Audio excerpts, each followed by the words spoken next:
Frequent Vibrations, episode 2. This episode, I'm going to talk about lucid dreaming, because in my last video, I already talked about dreaming and the things you can do, etc., etc. So this is going to be mainly about, when you already know that you're dreaming, or for the people that want to start taking control of their dreams, in a sense, which is lucid dreaming. Lucid is just another word for being aware.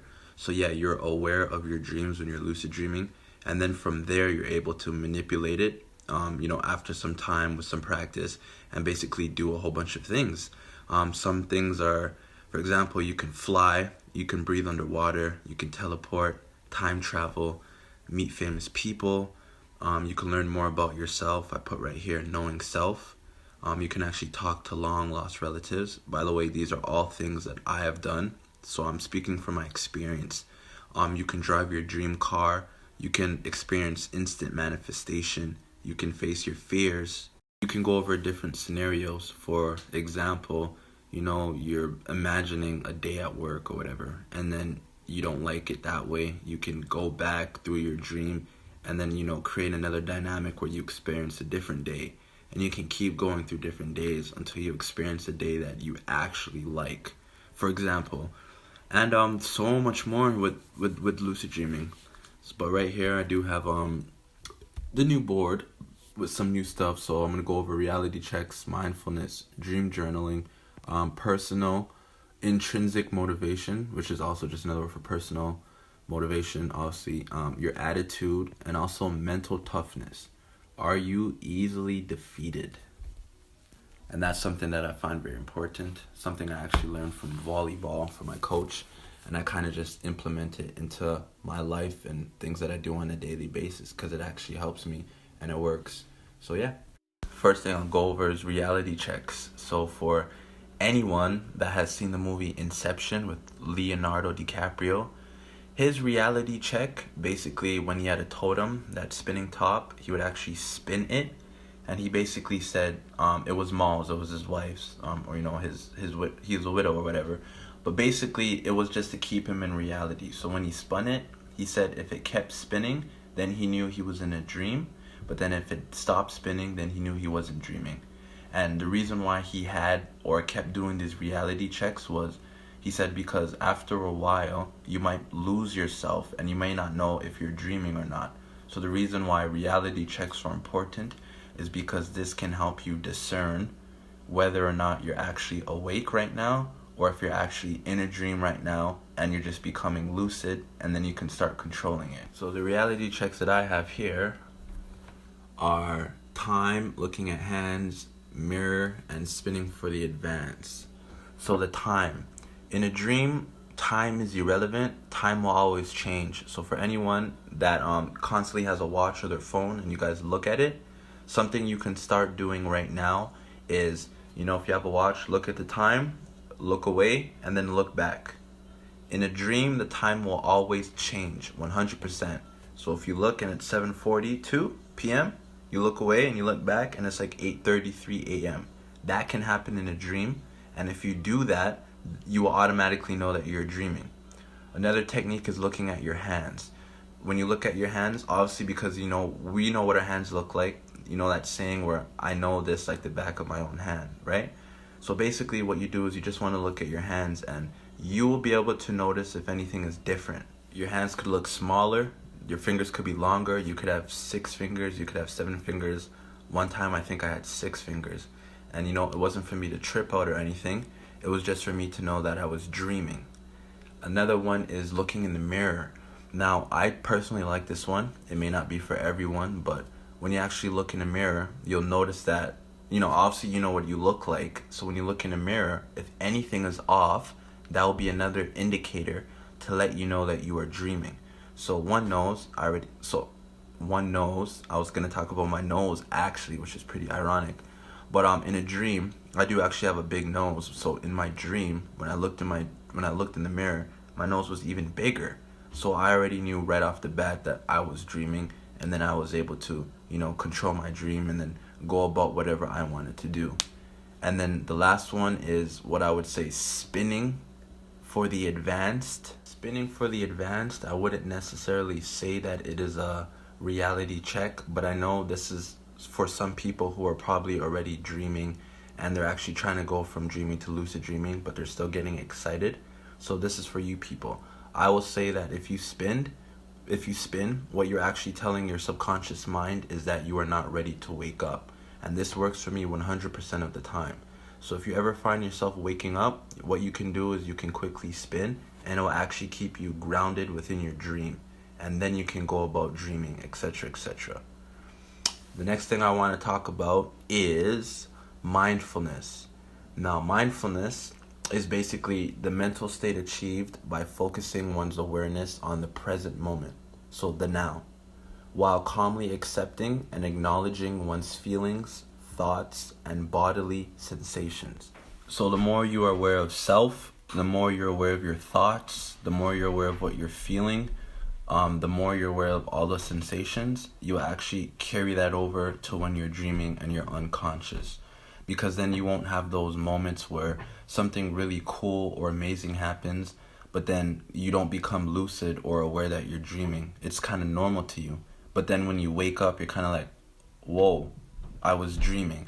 So the more mindful you are, the more you'll actually be able to take advantage of those opportunities. And that's why mindfulness is big. So you can do it on a daily basis, your weekly basis. It's up to you. But just being mindful in general and being aware of as many things as you can inside of you and outside of you, you're actually starting to expand and become more aware as well. And being mindful will actually also help with noticing the very subtle differences. Not necessarily drastic changes, but very subtle differences. Because everything else in your dream could be exactly the same, but then let's say your best friend is just 1 inch shorter or 1 inch taller. And that's something very tiny, but the more mindful you are and the more aware you are in general, that's something that you could still pick up on. And then from there, you can become lucid and then start enjoying your dream. Next up is dream journaling. So right here, I actually do have my dream journal. I'll show you. Not really gonna talk about my dreams. I can always do that in another video. But basically, it's kind of just giving you guys a physical, so you're just seeing it. Okay, so dream journaling. It's very important to dream journal because this basically lets your subconscious mind know that you want to remember your dreams. So when you wake up in the morning, you can write it in your phone, you can write it on a piece of paper, you can basically record it on anything you want, but you just want to take it from your mind and put it on, physical evidence, at least to start off with. Now, if you're letting your subconscious mind know that you want to remember your dreams, the beautiful thing that actually will happen with dream journaling is you actually start to remember your dreams just because of that alone. And the amazing thing with that is once you actually begin to start dream journaling, you will actually notice how fast you will actually start remembering your dreams. And then it can go from a word to a color to a sentence to a paragraph, and then it can expand more to pages and pages. Now I'm going to speak directly to the people who say, I would dream journal, but I don't have nothing to write about because I don't remember my dreams. Now remember, I mentioned how you just even creating the thought or the process of writing something down, letting your mind know that you want to remember your dreams, it will correlate into you remembering your dreams. So for anyone who wakes up and you don't remember anything from your dreams, not a color, not anything, what you can do is still write down the date and write down that you didn't remember anything for that date. That's still giving you that repetition. That's still giving you that time. It's letting your mind know that this is something that you're working toward. And this is something that you want to do as soon as you wake up, so you're able to record the memory or the dream while it's still fresh, because then your thoughts are gonna start bombarding you of things that you guys actually find important, right? So getting ready for work, what you're gonna eat for the day, how your day's gonna go, whether it's stress, thinking about what that person thinks about you. Just all those things can come afterwards if you're unable to clear your mind. So just get the dream journaling out of the way, because then days after days after days, you'll realize that it may get easier to remember your dreams. And yes, that's dream journaling. Have fun. And the next things I want to talk about, they can basically be all together. It's personal motivation. attitude, and mental toughness. Are you easily defeated? And the reason how attitude plays into this, it's because let's say you want to lucid dream. You don't lucid dream that night, and then the next day you wake up and then you're upset. You get cheesed in a sense where people say, yo man, I didn't lucid dream, screw it, I don't want to do it no more, da da da da da da da da. That attitude alone is going to stretch out your ability to lucid dream. Now for me, I'm just saying from personal experience, my attitude was positive. I believed that I would lucid dream, but I also understood that, Rome wasn't built in a day. These things may take time. So I allowed for my development to happen. And luckily enough, it happened fairly quickly for me, which I'm happy about. So just keep a positive attitude. So one thing I will say is, if you want a lucid dream, but you don't have a lucid dream that night, don't get mad. Just say, you know what? Then I'll have a lucid dream tonight then. And this is why I wrote down mental toughness and are you easily defeated. Because one thing I do appreciate about the mind and the universe in a sense is, if you say that you want a lucid dream, it's like your mind saying, okay, do you? Well, alright then, you know what? Tonight, we won't let you lucid dream. You're not going to lucid dream. And tomorrow, we will know if you actually want a lucid dream based on your reaction. So if you wake up and you say, you know what? Alright, I didn't lucid dream last night, then I guess I'm lucid dreaming tonight.